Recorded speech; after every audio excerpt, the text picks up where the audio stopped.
Okay, so we are now recording, so I'll go ahead and start through the agenda. Um, First of all, I just want to start by really managing up and just applauding everybody's efforts over the weekend and even in the last 3.5 weeks leading up to this first delivery of a COVID positive mom that we've had. I feel like we have had just the most amazing teamwork and communication and flexibility from everyone as plans change and change again and change again. And I just appreciate everyone's involvement and engagement in this in these efforts. And the team that did perform the delivery itself and labored the patient and are still currently caring for the baby now. I just couldn't be more proud and pleased with how everyone has performed and functioned and worked together. When we run through this list of kind of shoulda, coulda, wouldas, I don't want any of this to, like, not even in the minutest morsel, minute? I don't think that's a word, but to come across as a criticism, because I feel like everyone did the very best with the information we had, and we knew that it was going to take at least one delivery, maybe more, to kind of get in a good flow and know some of the things that we need to address. So these are some things that came up from the team, and also just things that we identified watching everyone working and that we have already addressed and that are in process. So I'll start off with kind of some simple things. So scrubs. The providers at the bedside, the primary nurse caring for the patient, and what we're referring to as the DOFficer. The nurses are familiar with this term, but for our provider partners, the DOFficer is the donning and doffing officer who serves as the buddy and runner for the nurse caring for the patient at the bedside.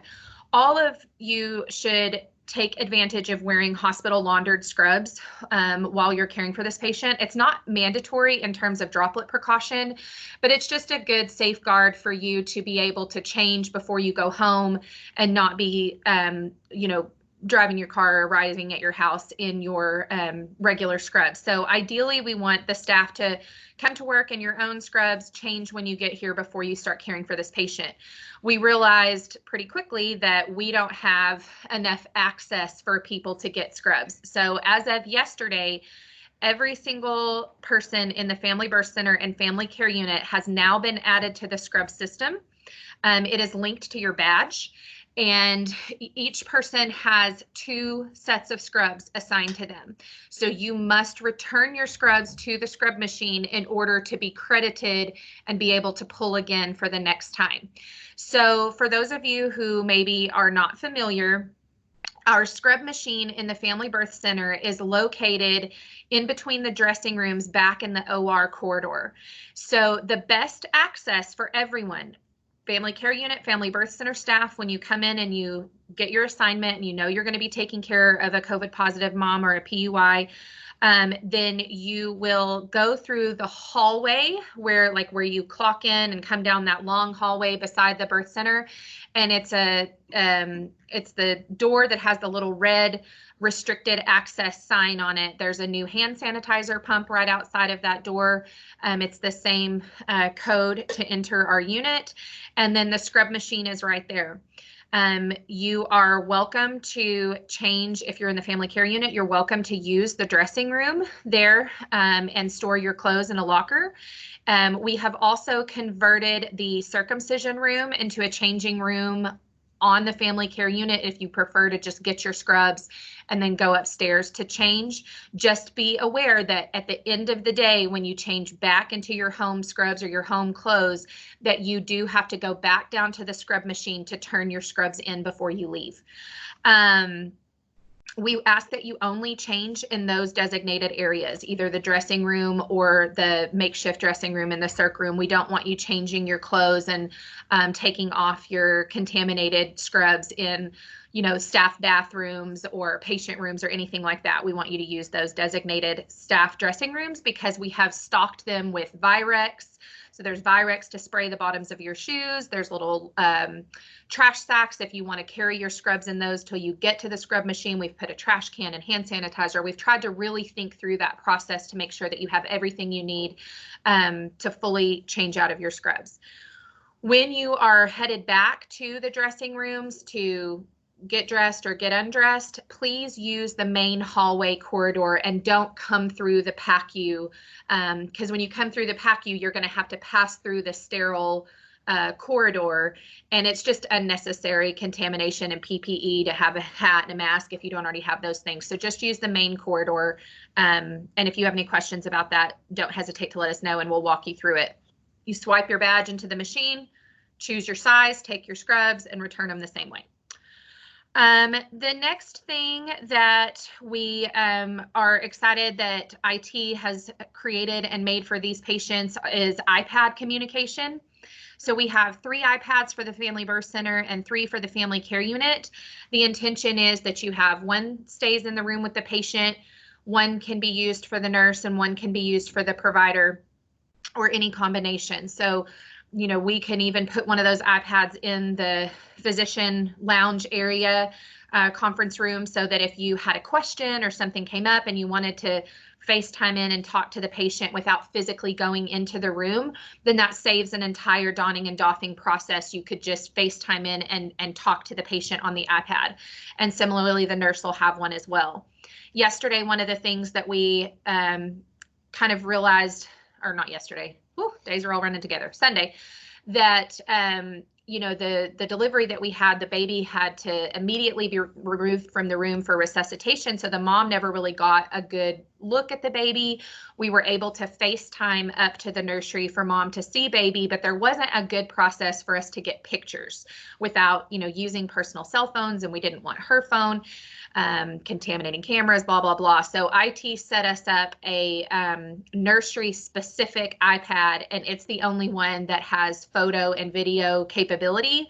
And it is linked to be able to text or email those pictures to the mom. So we would just need either a cell phone number or an email, and we can send those to her. Okay. The next thing that came up as just a how do we do this? And honestly, this process, I'm going to tell you where we are right this minute, but it will likely change because we realize that we are not standardized yet across the COVID units. And it has to do with consents and paperwork. So, you know, we realize we take the consents in, we need the mom to sign them, she signs them, and then now these papers are contaminated. And so do we want to bring them back out? Do they want to live in the chart? Okay, we'll just leave them in the chart in the room, but then when the patient goes home, what happens to the chart? So there's a couple different processes being used in 4West and the MICU. 4West is doing no paper whatsoever at the bedside. They are making a copy of all admission paperwork, consents, vaccine information, everything, taking it in, giving the patient a copy, explaining all of it, receiving the patient's verbal consent, and then the nurse and provider are signing the consents and noting that they were verbally received. I think that that can get tricky when it comes to things like reimbursement for tubules, or, I mean, I don't know, lots of different things come to mind where you can run into some trouble if you are stating that you've received a verbal consent. The MICU is going ahead and taking the papers in, receiving the consent, and then those consents are staying in an envelope at the patient's bedside. And then that envelope is like set to rest for several days before it's then scanned in, Virexed, and shredded. And so as of yesterday, that we had already had physical consent signed by the patient. So we are following the process of storing the papers in an envelope until a later time. And then I do think hospital-wide, we're going to be moving to electronic signatures and things like that. It's just, you know, a work in progress right this minute. Okay. What I'm going to do now is when we talk about the actual physical delivery, there were some lessons learned in this particular process about who's at the bedside, who serves as a runner, who catches the baby, resuscitates the baby. And, you know, again, these are all kind of best laid plans. I think that for the specific delivery we had one physician, the primary nurse, and then a charge nurse and a runner. And the charge nurse kind of stayed at the bedside with the primary nurse, and then the baby was handed off to the runner, who then headed up the resuscitation for the baby. But when that happened, then you're kind of left without a runner that can access the Pyxis, get meds, pull supplies, things like that. And so we have kind of talked through that process, and then the next best option is just adding an additional person. So Lena's husband is a very talented videographer person. And we filmed a short 2-3 minute little video yesterday. And you're going to have to use your imagination for some of these things in terms of what PPE we should be wearing and those types of things. But I'm going to play this video now for you to kind of see a couple of things that we'll then discuss. So give me just a second while I get this shared for you.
Okay, very sorry. Technical difficulties. Can y'all, somebody hit me a chat if you can hear me? Okay, thank you. All right, so just kidding. We will send the video out in a link, but I can talk you through some of the basic components. Essentially, we are looking at the process to change where inside the room will be the primary nurse, the provider, and then the DOFficer who has been with the nurse all day and has already been in full PPE will now become the second nurse inside the delivery who will receive the baby to pass off to the resuscitation team. The charge nurse will then become the runner outside the room. The thought process behind this, while it's nice to have the charge nurse at the bedside for delivery, one of the things that you run into is that if that delivery is early or mid shift and the charge nurse is, being in and out of lots of rooms or needing to be responding to other emergencies, that when you put that charge nurse into full PPE and at the bedside with this patient, you're now leaving the rest of the unit kind of vulnerable. And so the charge nurse will serve as a runner on the outside to be able to hand supplies and assist either the resuscitation or the nurse at the bedside. Then there will be an additional resuscitation nurse that receives the baby, goes to room 16 to perform NRP. So just to kind of recap, you have a provider, you have a primary nurse, the DOFficer, who's now the second nurse in the room, the charge nurse outside the room as the runner, and the resuscitation nurse. Additionally, outside the room and available for a delivery should be the OB tech and a resident, or if the resident is in the room performing the delivery, then the attending. But you would have a second provider available. Ideally, we want to have one provider to reduce exposure. But if we, in the case of the delivery we had yesterday, we needed to have a physician at the bedside that could perform forceps. And so it affects who needs to be at the bedside.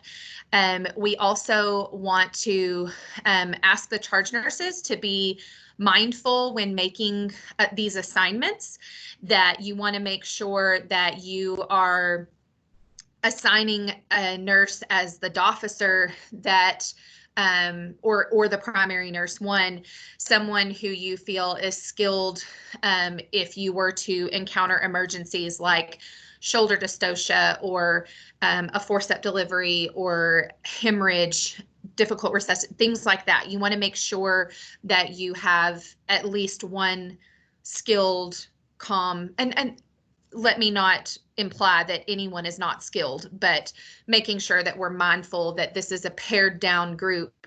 And so you're going to have to be performing duties on the fringe of what is normal because you have less hands on deck. That being said, if we have a true emergency, we'll respond as we do as medical professionals. We'll dawn up, we'll send in who needs to be in there. If we need to have the OB tech for repairs, extensive repair, if we need to have a second physician, if we need to have another nurse, by all means, we will do what we need to do. But the goal is to start small and then move forward. The resuscitation nurse will be another labor nurse, just like you would a second baby, or for the baby nurse. It could be the NICU team if the baby requires the NICU, or it could be a cross-trained FCU nurse who's comfortable and competent with NRP to do immediate transition.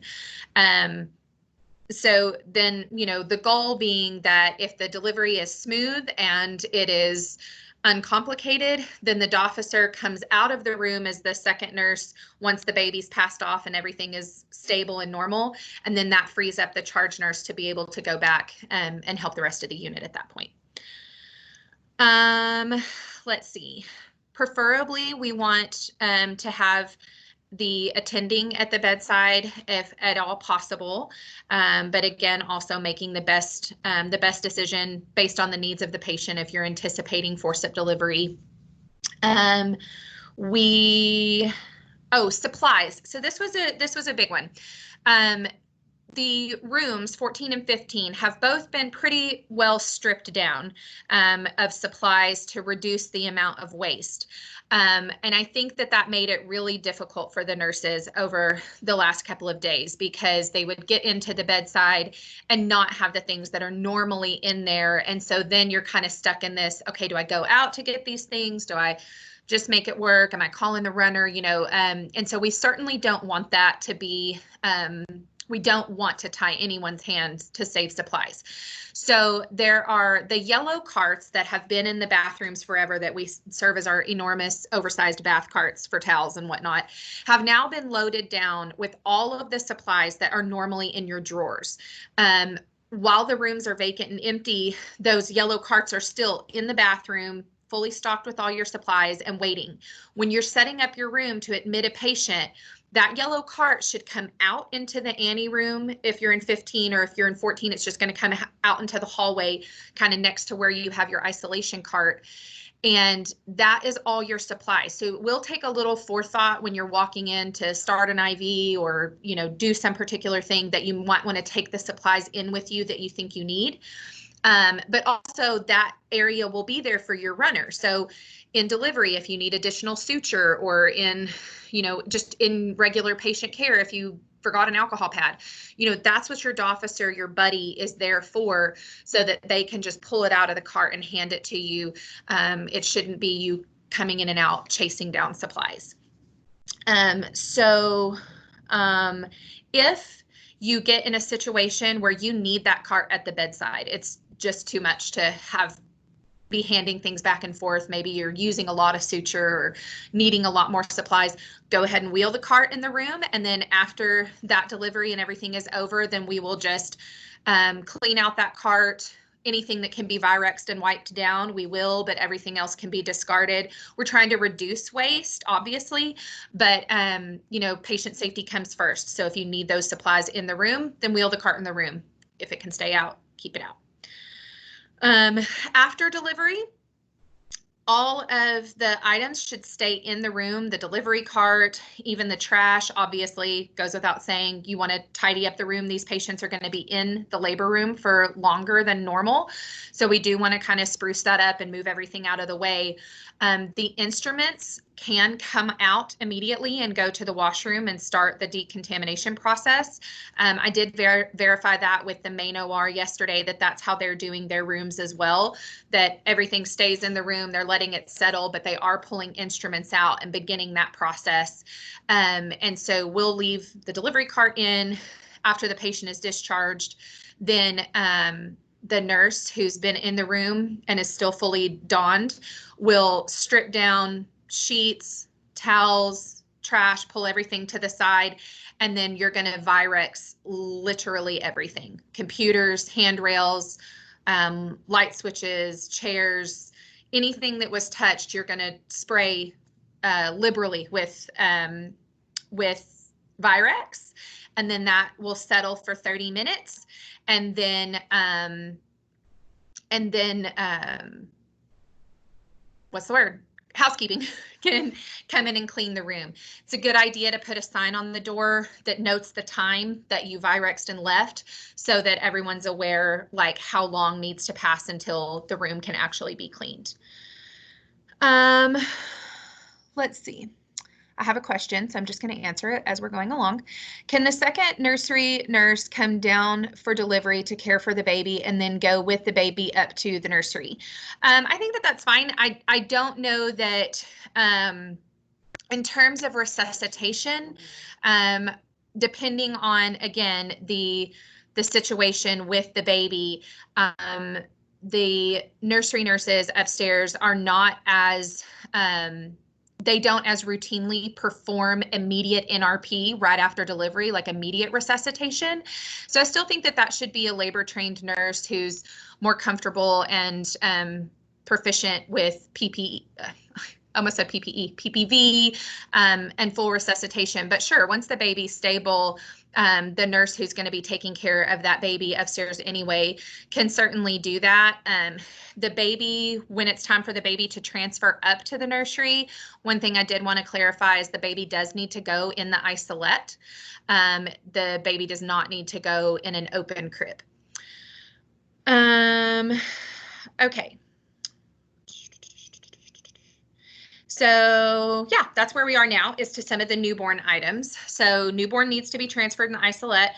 One of the things that we kind of discovered yesterday, just some things to make it easier for that nurse who's at the bedside with the baby, We have the baby right now in our isolation room in the nursery, and the nurse is staying in there with the baby at all times. And the second nursery nurse is serving as the officer for her. And we have gotten a specific glucometer that's going to only be used in the isolation room. So that helps with not having to share equipment in and out. Be sure for everyone that the glucometers across the house, they're having a lot that are breaking down because people are like spraying it and saturating it with Virex. And so that needs to be sprayed onto a cloth and then wipe the monitor down, but not actually squirting Virex onto the glucometer. For hearing screen, we are delaying hearing screens until just before discharge. So we'll be waiting to get the COVID test back on the baby to confirm negative, just because there's been some state recommendations that we can just delay the hearing screen, that it can be done outpatient. The issue I have with that, or that we have with that, is that in the community, the audiology clinics are closed. And so there's concern that these patients, maybe the ones from New Mexico, or patients that are not fully compliant with follow-up, that we could miss babies. And so we are going to still do the hearing screen here in the hospital. We're just going to wait till closer to discharge. And then if need be, the handheld audiology screening can go into a bag, into a biohazard bag, go in, perform the screen, and then we'll Virex the cord part and be sure that that's decontaminated before it's used with anyone else. We are encouraging mom to pump her milk and store that. So, you know, in the instance of this patient that we delivered on Sunday, the patient was discharged about 6 hours after birth. She did not have a healthy family member that was, had been quarantined from her, that could stay and care for the baby. And so it was just best for her to be discharged. She wasn't going to be able to see the baby anyway. There was not really any need for extended hospitalization for her. So she was discharged. We will be able to discharge the baby potentially Wednesday, once we have the first negative screen back. Then baby can be discharged. Ideally, we want baby discharged to a healthy family member, but the current guidelines are that positive moms or persons under investigation can take their baby home. I sent out an email from Dr. Robinson about the discharge instructions that just explain how the mom is to care for her baby, maintaining 6 feet of distance when at all possible, when she's handling the baby, to make sure she's wearing a mask and practicing good hand hygiene. They're still recommending that babies receive breast milk, but that they are not actually suckling at the breast, that they are that they're receiving expressed breast milk. So what we are suggesting while the mom is in the hospital is that while the baby is in the hospital, that we don't want mom coming back and forth from home to bring milk, that what she expresses, she should keep at home. And while the baby's here in the hospital, we can feed donor milk or formula with collaboration with the mom, and make sure that, baby's well fed and mom's keeping up her supply, but that way we're reducing exposure by having mom bringing back and forth milk. She has a healthy family member that's been quarantined, then we can address that on a case-by-case basis in terms of the mom being able to bring the milk back up.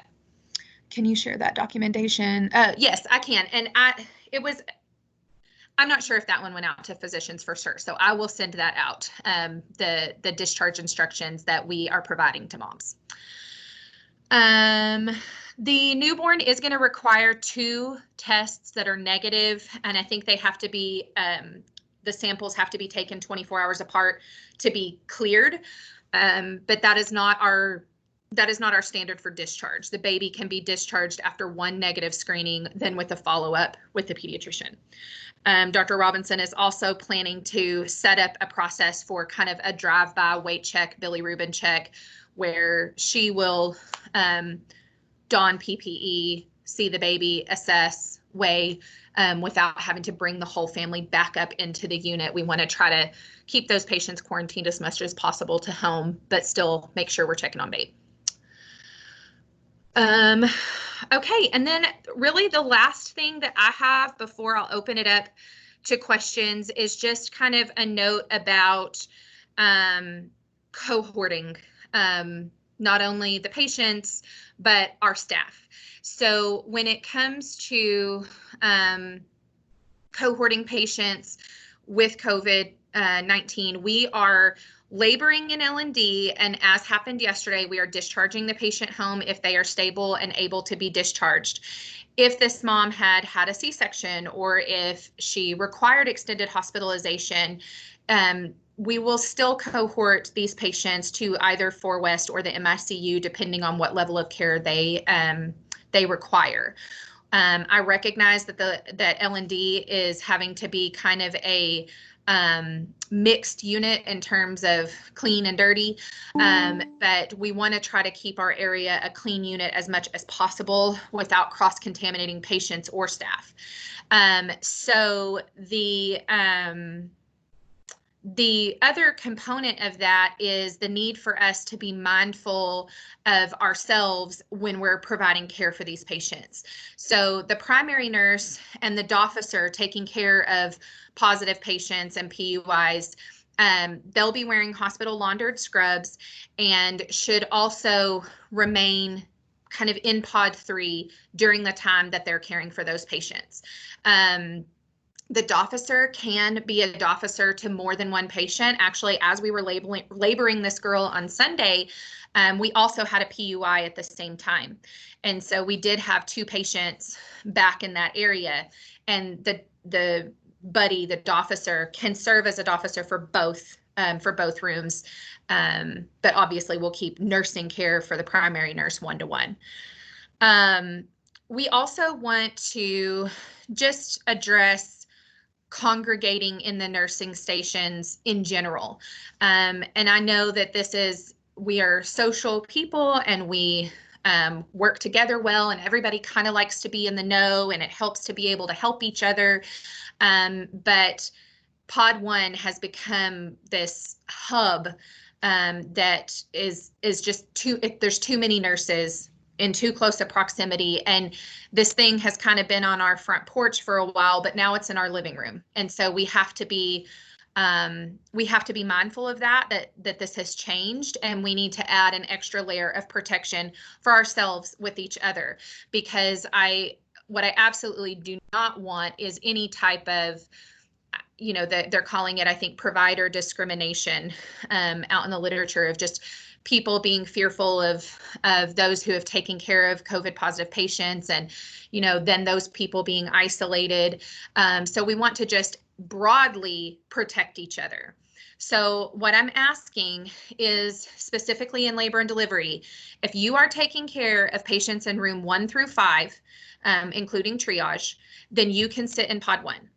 If you are taking care of patients in rooms 6 through 12, you need to be sitting in pod 2. And then if you are taking care of patients in rooms 14 through 17, then you will sit in pod 3. The question will come up, like, well, what if I have a patient in 5 and 7? Then I want you to pick the nurses station that has the least number of nurses that we want to try to spread out. The other thing that we did to try to just help people feel more comfortable when they're providing care or taking breaks, eating, things like that, we moved a little cafe table and chairs into room 17 where Simone is, and we've made just kind of like a little makeshift lounge, so if you are the primary nurse for a COVID positive patient or the DOFficer, then that's a spot for you to be able to, you can use that restroom in there, you can eat your lunch in there, then you're not, in the break room and in your scrubs and things like that. You can have that space to kind of take your breaks.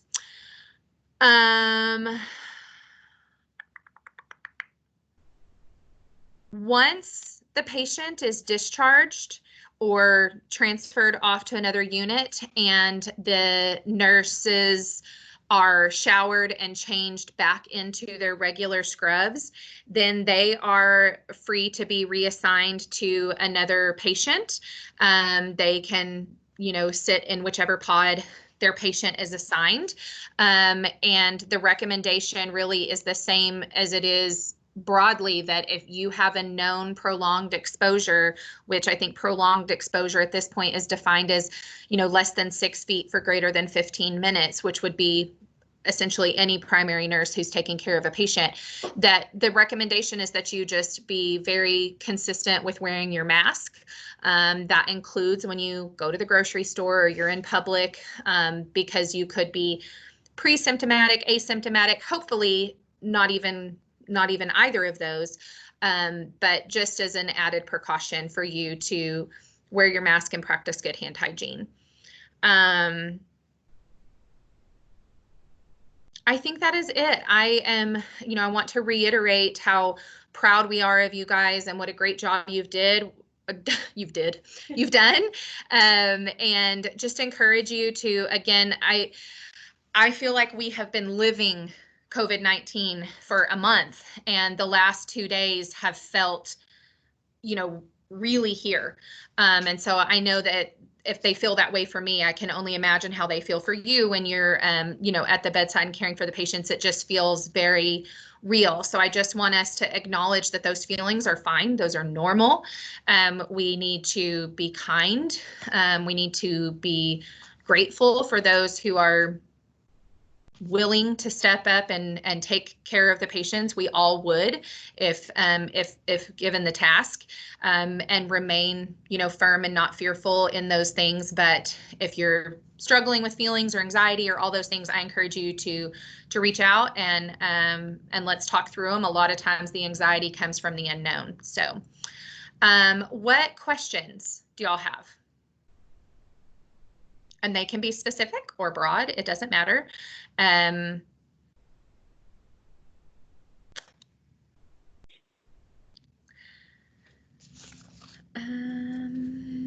I think, one more. Shoe covers came up. Shoe covers are not required PPE for droplet precautions. And so across the house, if you're reading the updates from IPNC or Mark Funderburk, they'll actually say do not wear shoe covers. The only caveat we have is that deliveries are different, with all the fluid and all the things. So we are allowing you guys to wear shoe covers for delivery, but I want to just remind you that shoe covers are just like gloves. They're only as good as how you use them. You see people wearing gloves at the grocery store and then they're touching all the things and they get in their car and they touch. It's like, okay, you would be better off practicing good hand washing. It's the same thing with your shoe covers. If you put on shoe covers and then traipse through, the whole unit, then the shoe covers are just tracking it like everything else. So you want to be sure that you remove your shoe covers when you're leaving the room. I think that's it. I have a couple of. Thank you guys for logging in, and we will record this and add it to Teams in the Loop. I will email out the discharge instructions again to providers, and then I will also email out the link to the video. So hopefully those things will be helpful, and if there's anything else, y'all just let us know. Thank you.